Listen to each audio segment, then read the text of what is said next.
ask you about the killing of bin Laden itself. We have reports, in fact, supporting that bin Laden didn't even pick up a weapon in this firefight. Do you really think there was an option to take him alive then? Certainly, the American forces killed him without a confrontation, because they would have retained the element of surprise. But even if bin Laden was not to fight, the American forces would have still killed him, because US would have considered him a very dangerous target, and would not have, American soldier would not have come near him, because he may have exploded a device. And in a swift operation like that, it is very difficult to take prisoner. And I don't think bin Laden would have ever surrendered. Okay, Rohan, you're saying in the immediate term there might be some retaliation, might be some revenge attacks. What kind of attacks are we talking about, and where in the world do you think it might happen?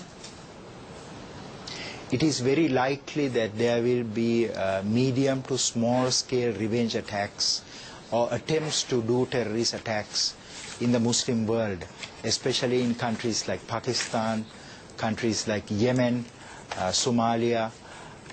It is because bin Laden leaves behind a group of very hardcore, committed supporters. Bin Laden did not only build his organization al-Qaeda, but he provided support and assistance and ideology and training to about 30 to 40 different groups in Asia, Africa, and the Middle East.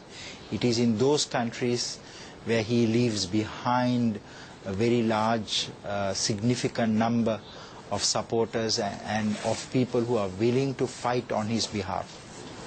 Okay, Rohan, quickly, do you think most likely, though, it will happen in the U.S., then, this attack? Certainly, in the United States, the U.S. people must remain vigilant and alert, because there's a threat to the United States.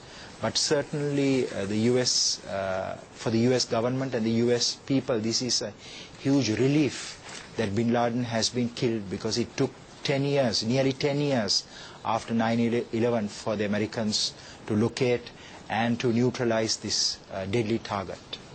Okay, Rohan, thanks for your time today. That's the best-selling author of Inside Al-Qaeda, Global Network of Terror, Rohan Gunaratna, who's now the head of the International Center for Political Violence and Terrorism Research in Singapore.